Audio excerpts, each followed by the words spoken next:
Alors vous le savez, vous l'avez sûrement entendu, on dit que les églises sont orientées, c'est-à-dire qu'elles sont tournées vers l'Orient, autrement dit vers l'Est. Alors la raison qu'on avance à ce principe, c'est de dire que les églises pointent vers Jérusalem. Alors, oubliez cette idée, elle est fausse, et je vais vous le démontrer. La véritable raison est symbolique. Si on regarde de plus près l'orientation des églises, on constatera d'ailleurs qu'elles sont plus ou moins orientées. Il y a même certaines églises qui s'opposent à la règle puisqu'elles pointent vers l'ouest. Alors voilà qui demande quelques explications, c'est ce que je vais tenter de faire rapidement sans vous déboussoler. Alors je voudrais faire deux avertissements. Quand je dis qu'une église est orientée vers l'Est, je fais une petite faute de français. Je fais ce qu'on appelle un pléonasme. Je dis deux fois la même chose. Alors, évidemment qu'une église est orientée vers l'Est, l'Orient se trouvant toujours à l'Est. Deuxième avertissement, j'ai parlé tout à l'heure d'une règle d'orientation des églises. En fait, ce n'est pas une règle. Aucun texte ne commande d'orienter les églises. Le pape n'a jamais décidé que toutes les églises qui sont construites dans le monde seront orientées. Cette orientation est plutôt le résultat d'une tradition. On a toujours fait comme ça et on continuera encore. Alors pour preuve de l'absence d'une règle, il faut savoir que les premières églises chrétiennes édifiées à Rome, c'est-à-dire les basiliques Saint-Pierre du Vatican ou Saint-Jean de Latran, étaient occidentées. Autrement dit, elles étaient tournées vers l'Occident, vers l'Ouest. Le prêtre et l'autel se trouvaient dans cette direction, alors que la porte était percée à l'Est, soit l'inverse du plan habituel. Et à partir du règne de Charlemagne et de ses descendants, cette occidentation, oui, est revenue à la mode. J'emploie des mots un petit peu trop difficiles aujourd'hui. Un certain nombre d'églises carolingiennes et romanes étaient ainsi occidentées, comme vous pouvez le voir sur cette carte de l'archéologue Jean Hubert.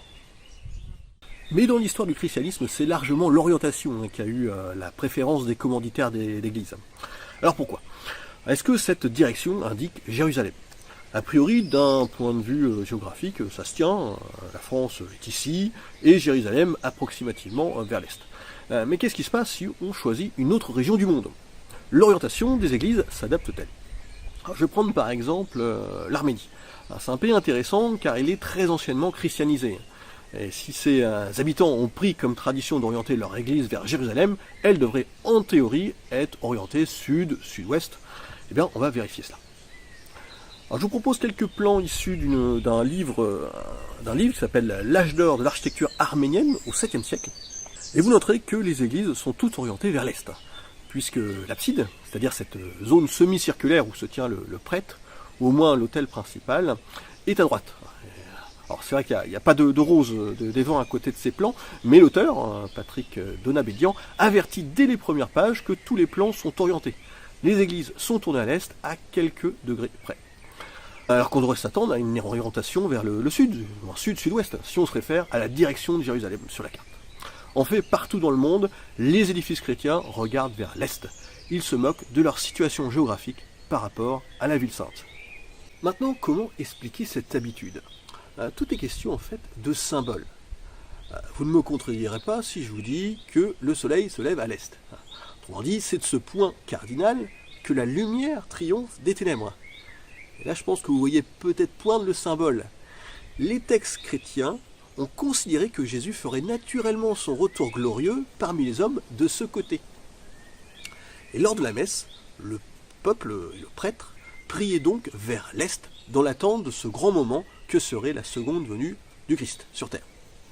Alors aujourd'hui, cette disposition a un peu changé, le prêtre se tourne vers ses fidèles, alors qu'autrefois, il conduisait la messe dos public vers cet est symbolique. Alors une fois qu'on a compris cela, il reste quand même une énigme. Les églises ne sont pas toutes exactement orientées à l'est. Ils sont faux de quelques degrés, voire dans certains cas de plusieurs dizaines de degrés. Alors je vous ai choisi quelques églises au hasard sur le site Géoportail pour vous le montrer.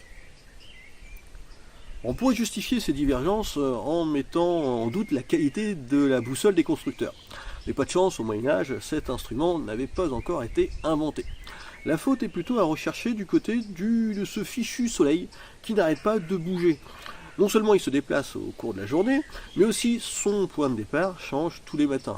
Vous en avez déjà eu l'expérience. Il se lève plus ou moins à l'est selon l'époque de l'année. Or, on peut supposer que les bâtisseurs utilisaient le lever du soleil comme point de référence pour orienter leur église. Et d'ailleurs, certains chercheurs s'amusent à retrouver la date de fondation de l'église à partir de son orientation. Ils sont par exemple capables de dire, puisque l'église est orientée à 107 degrés, c'est qu'elle a été fondée un 19 février. Et parfois ils se rendent compte que le jour n'a pas été choisi au hasard, il correspond à la fête du saint ou de la sainte à qui est dédiée l'église. Bon, c'est fascinant, mais je vous avoue que je ne suis pas totalement convaincu par cette explication selon laquelle les églises sont plus ou moins orientées selon l'endroit où le soleil a pointé son nez le jour de la fondation du monument. Prenez la cathédrale de Chartres, elle est vraiment de travers, trop même. Si je trace son axe, je trouve un angle de 43-44 degrés. 0 degré correspondant au nord et 90 degrés à l'est. Avec un résultat de 43-44 degrés, la déviation est trop forte par rapport à l'Orient pour être liée au soleil. Au minimum, le jour du solstice d'été, le 21 juin, le soleil se lève à 52 degrés. Bref, les bâtisseurs de la cathédrale n'ont pas visé l'astre pour déterminer l'axe de la construction. L'argument solaire, astronomique si vous préférez, me gêne pour une deuxième raison. Ce plan va me permettre de vous le faire comprendre. C'est un plan de la ville de Besançon. Et est-ce que vous remarquez quelque chose d'étrange ? Déjà, aucune église n'est strictement tournée vers l'est. Deuxièmement, elles semblent toutes orientées selon le même axe, vers le nord-est. Vous n'allez pas croire que c'est parce qu'elles ont toutes été fondées le même jour, quand le soleil s'est levé dans cet axe-là. Non, ça serait quand même une sacrée coïncidence. Alors pourquoi cette orientation préférentielle ? Vous avez quand même la réponse sous les yeux. Fixez le réseau des rues. L'orientation des églises semble respecter leur trame. Une trame vaguement orthogonale héritée de la ville gallo-romaine.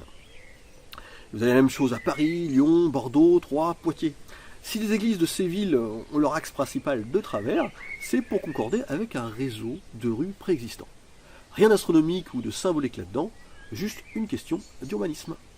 En préparant cette vidéo, je suis tombé par hasard sur un discours du pape François, le pape actuel. Et ses premières paroles étaient surprenantes. Il disait « Il fut un temps où les églises étaient orientées vers l'est, on entrait dans l'édifice sacré par une porte ouverte vers l'occident, et en marchant dans la nef, on se dirigeait vers l'orient. » C'est toujours comme ça. Hein. Non, le pape ne se trompe pas. Hein. Depuis 300 ou 400 ans, le principe de l'orientation est de moins en moins appliqué pour les nouvelles églises. Vous trouvez en fait des édifices dans tous les sens. Et pour preuve, allons voir la cathédrale de Marseille, Sainte-Marie-Majeure. C'est une construction récente, assez récente, de la seconde moitié du XIXe siècle, et l'architecte ne s'est pas gêné pour pointer l'église, comme vous le voyez, vers le nord. Alors pourquoi cette aberration ? On peut supposer que son projet était tellement énorme qu'il n'y avait pas assez de place pour l'installer dans le sens traditionnel est-ouest. Une partie du monument risquait de se retrouver dans la mer. On peut aussi supposer que c'était aussi le meilleur sens à lui donner pour obtenir une belle perspective. Quand vous arrivez, vous êtes à Marseille et que vous arrivez de l'avenue Vaudoyer, vous tombez sur une grande esplanade qui permet d'admirer la façade de l'édifice. Alors pas sûr qu'en respectant l'orientation d'origine, l'architecture aurait bénéficié d'un tel recul. Bref, il ne faut pas négliger les préoccupations esthétiques dans l'élévation d'une cathédrale ou de n'importe quel monument, quitte à jeter aux orties certaines traditions chrétiennes. Alors, retenez de cette vidéo que les églises sont majoritairement orientées dans le monde, non pas pour indiquer la direction de Jérusalem, mais plutôt pour que les fidèles soient tournés vers le soleil levant pendant leur prière. Cependant, de plus en plus d'architectes d'églises se dispensent de respecter cette orientation traditionnelle. Et d'ailleurs, dès le début du christianisme, des églises étaient carrément occidentées. Voilà, maintenant je compte sur vous. La prochaine fois que vous visiterez une église, prêtez attention à son orientation avant d'entrer à l'intérieur. Aidez-vous pour cela de la position du soleil ou d'un plan urbain. Alors, c'est le genre de caractéristiques qui passent inaperçues quand vous vous trouvez au pied du monument. Alors si le sujet vous a passionné, parcourez les références que j'ai mises en dessous de la vidéo. Ce sont des articles consultables sur le web, mais je dois bien l'avouer, assez cachés. J'ai mis un peu de mal à les dénicher. Je vous propose aussi une version écrite de cette vidéo. Vous verrez, les informations sont un petit peu différentes. Mais je vous rassure, la thèse reste la même. Ensuite, vous trouverez le lien qui vous renvoie vers mon guide de reconnaître les différents styles des églises. C'est un guide librement téléchargeable, donc profitez-en. Voilà, moi je vais vous laisser. Je vais partir faire quelques photos avant que la nuit tombe. Et n'oubliez pas, pour être averti de la prochaine vidéo, abonnez-vous.